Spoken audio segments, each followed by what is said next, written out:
but both of y'all's personalities shine differently in so many ways. Getting sad. There is truly nothing remotely bad from what I'm here to say about you. We have struggled and are currently struggling with the second round of AP Spanish class where neither of us feel remotely fluent. But I can say that I would struggle with you in anything for the rest of my life. So, I cannot wait to hear what you have to say.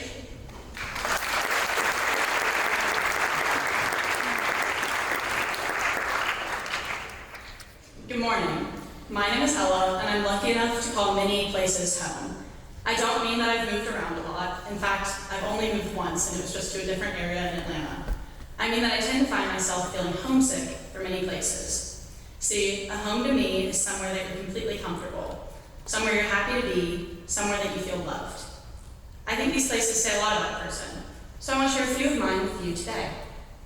One home of mine is my grandparents' house, where I eat dinner once a week, a tradition we started at the beginning of my junior year.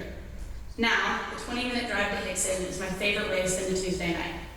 The house where my mom grew up and my grandparents have spent most of their lives is well loved. Talking to them about each of our weeks, eating a good, home-cooked meal, is something I'm so lucky to do. But it's not this house that makes the people special. Or it's not the house that makes this special, it's the people in it. I love the lobby of Lawrence Hall, from the cream cheese that Steck's roommate flung on the ceiling in 2016, to the glitter that never makes it off the floor. I love the pink chairs, Cracker Barrel rocker, sectional, and mismatched print couches. There's something for everyone. I especially love the Ken dolls that have been floating around in various places since December, but I did not feel this way about this room the first time I walked in that I do now. I did not notice how the chairs are perfectly built for what Miss O'Meara calls perching, where I sit on the arm of a chair that someone's in, even when there's an open one right next to it. I did not see my face in the photos or know just how loud the phone holder is when someone gets a notification. I didn't see it as a home. It took time and people for me to recognize the little quirks of this room. I love the lobby because of the lovely ladies of Lowe, some of my favorites. Talking to them is the highlight of most of my school nights, and I'm so lucky to call that group of girls, and Mr. Connor, home. That's true for all my homes. I wouldn't have nearly as much fun in the Camp Greystone dining hall if I wasn't surrounded by people who sing just as loudly as me and who cheer every time someone drops a clearing tray. I love hopping between tables 1 to 94, talking to friends I've made over my 7 years there, holding various excuses to get up for a social hour.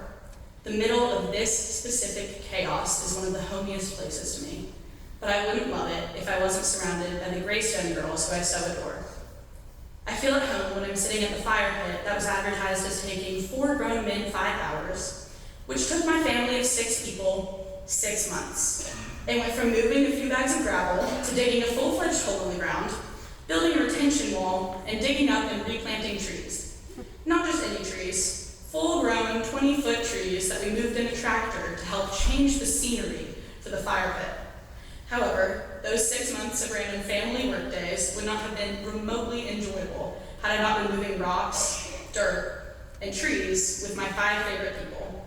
But I definitely prefer sitting in the Adirondacks, laughing with them, than being anywhere else. No matter what, those people are home to me. I feel at home here when I'm greeted by the dining hall staff who I've gotten to know since my freshman year. Learning about their lives and having them know about mine is what makes this place feel like home. Talking to them on my way in is what makes me love eating there, despite the fact that it's not orange chicken every night. Homes are about the people. I don't love the Lawrence lobby because it's predominantly pink, and I don't love Baylor because it's beautiful. These are great things, but the reason I love these places is because of the people in them, because of all of you. You're surrounded by people, so ask them their names, ask them about their lives. I promise it makes a difference. Likely, you'll find another smiling face to make this place feel more like home to you. So thank you for being here, for helping me make memories, for making me comfortable, and for making Baylor home. Go Big Red.